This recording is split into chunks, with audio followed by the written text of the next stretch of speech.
RSS के खिलाफ हमारी लड़ाई जारी रहेगी। मायूस क्यों हो रहे हो? मायूस नहीं हो रही हूँ।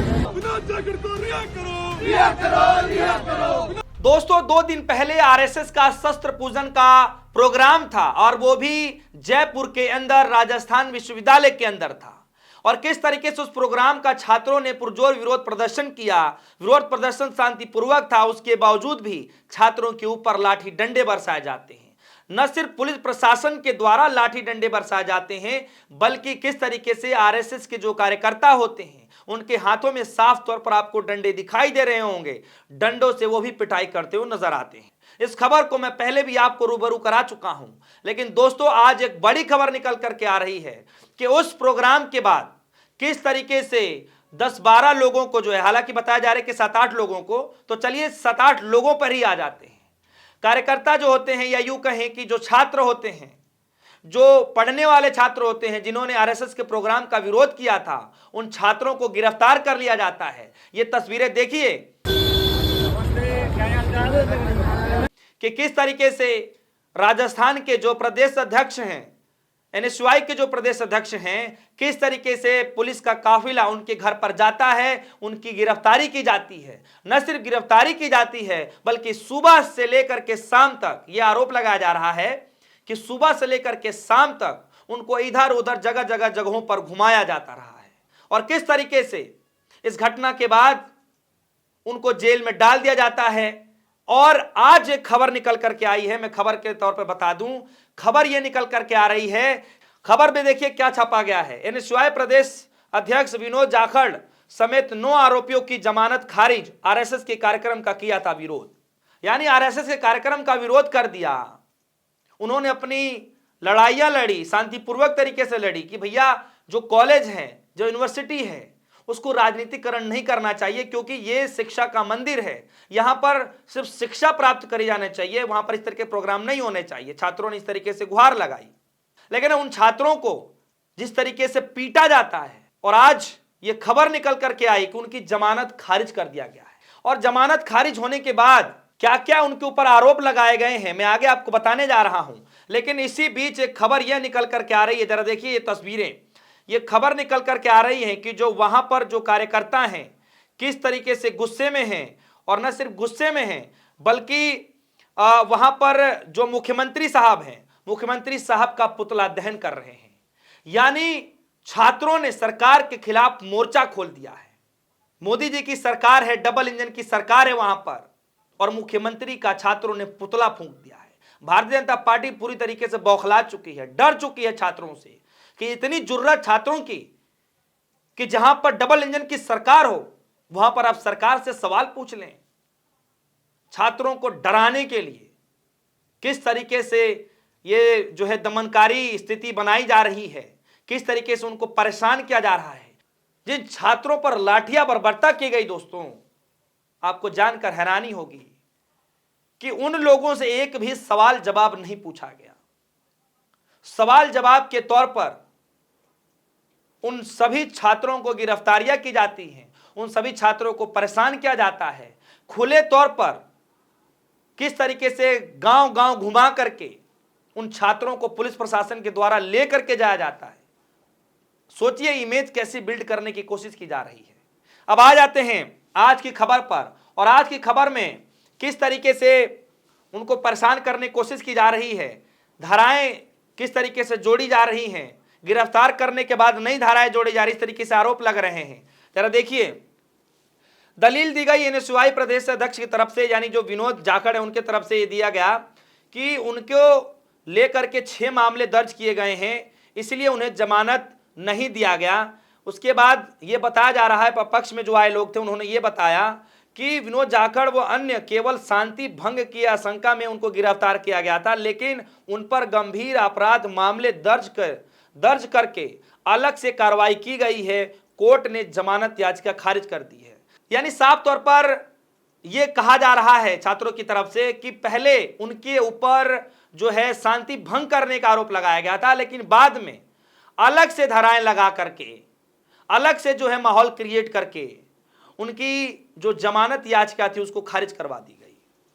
यानी किस तरीके से अलग अलग धाराएं में उनके ऊपर और भी आरोप लगा दिए गए, मढ़ दिए गए, इस तरीके से जो है कहा जा रहा है छात्रों की तरफ से। यह भी बचाव में कहा जा रहा है कि एक ही केस में 2 रिपोर्ट लगाई गई हैं जो कि गैरकानूनी है। जरा ये तस्वीर देखिए, ये एनएसयूआई के प्रदेश अध्यक्ष हैं जिनको जमानत नहीं दी जा रही है, वो किस तरीके से जब उनको पुलिस वैन में डाला जाता है तो वो क्या कुछ कहते हुए नजर आ रहे हैं, जरा सुनिए। इतना मत करो प्लीज। अरे मायूस क्यों हो रहे हो? मायूस नहीं हो रही हूँ। तो सुना आपने, वो साफ तौर पर ये कह रहे हैं कि मायूस क्यों हो रहे हो, मायूस होने की क्या जरूरत है, कुछ नहीं होगा, वो ये कह रहे हैं। और देखिए ये पुलिस वैन है, किस तरीके से जो है कैदियों के तरह पर जो है उनको लाद करके लेके जाया जा रहा है। ये पहली तस्वीर है। दूसरी तस्वीर ये देखिए किस तरीके से उनके गांव में जहां पर वो रहते हैं वहां पर पुलिस प्रशासन की गाड़ियां मौजूद हैं और उनको लेकर के जाया जा रहा है। ये दूसरी तस्वीर है। तीसरी तस्वीर आप देखिए, ये तीसरी तस्वीर है अशोक गहलोत साहब की, जिन्होंने अस्पताल में उन लोगों से मुलाकात करी जिनको ऊपर लाठी डंडे बरसाए जाते हैं, जो गंभीर रूप से घायल हो जाते हैं। ये तस्वीर अशोक गहलोत साहब वहां मुलाकात करते हैं अस्पताल में जाकर के, और उसके बाद वो जो कुछ कह रहे हैं मैं आपको एक एक शब्द आपको बताना चाहता हूं। 2 दिन पूर्व राजस्थान विश्वविद्यालय में आरएसएस द्वारा की गई हिंसा में घायल हुए एनएसयूआई कार्यकर्ता श्री रविंद्र मेघवाल से आज एसएमएस अस्पताल के ट्रॉमा सेंटर में जाकर मुलाकात की एवं डॉक्टरों से उनकी स्थिति जानी। यह निंदनीय है कि श्री रविंद्र घायल करने वाले लोग अभी तक कोई कार्रवाई नहीं की गई। यानी उनका यह कहना है कि जिन्होंने इनको पर लाठी डंडे बरसाए अभी तक पुलिस प्रशासन के द्वारा उनको लेकर के कोई कार्रवाई नहीं की जा रही है, बल्कि इन छात्रों के ऊपर कार्रवाई की जा रही है। अब जरा ये वीडियो देखिए, ये वीडियो किस तरीके से अहम है अपने आप में कि शांतिपूर्ण प्रदर्शन करने वाले छात्रों को पुलिस द्वारा किस तरीके से गली में घुमाते हुए उनको लेके जाया जा रहा है। यानी साफ तौर पर ये छात्रों के अंदर डर पैदा करने की कोशिश की जा रही है कि अगर अगला नंबर आपका भी हो सकता है, क्योंकि अगर आपने भी सरकार से सवाल पूछा पेपर लीक के मामले पर, इस तरीके के मामले को लेकर के, तो आपको भी बख्शा नहीं जाएगा, आपको भी इसी तरीके से जेल के अंदर ठूंस दिया जाएगा और फिर जमानत भी नहीं मिलेगा। ये तस्वीरें हैं किस तरीके से घुमाया जा रहा है। और ये तस्वीरें देखिए, ये शायद सलाखों के पीछे की है कि जेल की है कि कहां की, ये नहीं पता, लेकिन किस तरीके से वो बोल रहे हैं, आरएसएस को लेकर के बोल रहे हैं, आपको जरा ये सुनना चाहिए। आरएसएस के खिलाफ हमारी लड़ाई जारी रहेगी। तो दोस्तों ये हाल है कि सरकार जो है अपनी तारीफों में तो हर संभव जो हो सकता है, छोटे बच्चे से लेकर के बड़े बुजुर्ग तक, जो लोग जो है सरकार की तारीफों के पुले बांध सकते हैं, उनके लिए कोई दिक्कत नहीं है, उनके लिए तो वाहवाही है, वो उनके लिए परिवार है, मोदी जी का परिवार बन जाते हैं। लेकिन कोई एक शख्स सरकार के खिलाफ एक शब्द बोल दे तो फिर देश विरोधी साबित हो जाता है। देख लीजिए, जीता जागता उदाहरण है कि लाठी डंडों से छात्रों के ऊपर बर्बरता की जाती है। जो बर्बरता करते हैं उनके ऊपर एक भी कार्रवाई नहीं, लेकिन जो छात्र शांतिपूर्ण विरोध प्रदर्शन कर रहे होते हैं उनको उकसाने की कोशिश की जाती है, उनको जेल में ठूंस दिया जाता है। और आज यह खबर निकल करके आ रही है कि उनको जमानत भी नहीं मिली। दोस्तों यह सवाल है।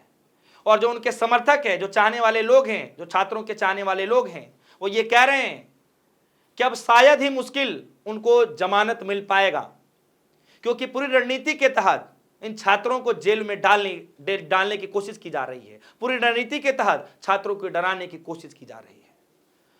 दोस्तों कई सारे सवाल हैं। क्या लगता है कि डबल इंजन की सरकार होने के बावजूद भी कुछ चुनिंदे छात्रों से सरकार कितनी बौखलाहट मच जाती है कि लाठी डंडे तक बरसवा दिए जाते हैं? दोस्तों आप सभी के मन में क्या कुछ चल रहा है कि छात्रों के ऊपर बर्बरता यह सिर्फ राजस्थान की घटना नहीं है। यही हाल आपको बिहार में देखने को मिला, यही हाल दिल्ली में देखने को मिला कि किस तरीके से जंतर मंतर पर छात्र आते हैं, उनको ऊपर लाठी डंडे बरसा दिए जाते हैं। न सिर्फ छात्रों के ऊपर बल्कि उन टीचरों के ऊपर, अध्यापकों के ऊपर जो लाठी डंडे बरसा दिए जाते हैं। और वही हाल रात रात भर जगकर पेपर चोर गद्दी छोड़ के नारे लगाने को मजबूर हो जाती हैं आधी आधी रात को। हमने वो माहौल उत्तराखंड के अंदर भी देखा, सरकार को झुकने पर मजबूर कर दिया दोस्तों। और आज राजस्थान के अंदर ये तस्वीरें बहुत कुछ कहने को तैयार हैं। दोस्तों आप सभी के मन में क्या कुछ चल रहा है? क्या सरकार छात्रों से डर चुकी है? क्या सरकार अपनी थोड़ी भी आलोचना नहीं सुनना चाहती है? आपके मन में भी कोई सवाल हो इन छात्रों को लेकर जिनको जमानत नहीं मिल पा रही है, सिर्फ आरएसएस का विरोध करने की इतनी बड़ी सजा। तो दोस्तों, आप सभी के मन में क्या कुछ चल रहा है, आप वीडियो कमेंट सेक्शन में आप अपनी राय जरूर रखिएगा। छात्रों ने गलत किया, सही किया, ये भी आप अपनी राय रख सकते हैं। क्या आरएसएस का विरोध करना उनके लिए गलत था? क्या पोस्टर बैनर फाड़ना भी गलत था? क्या कुछ था? आप अपनी राय इस वीडियो कमेंट सेक्शन में जरूर रखिएगा। फिलहाल के लिए दीजिए इजाजत। देखते रहिए न्यूज़। धन्यवाद।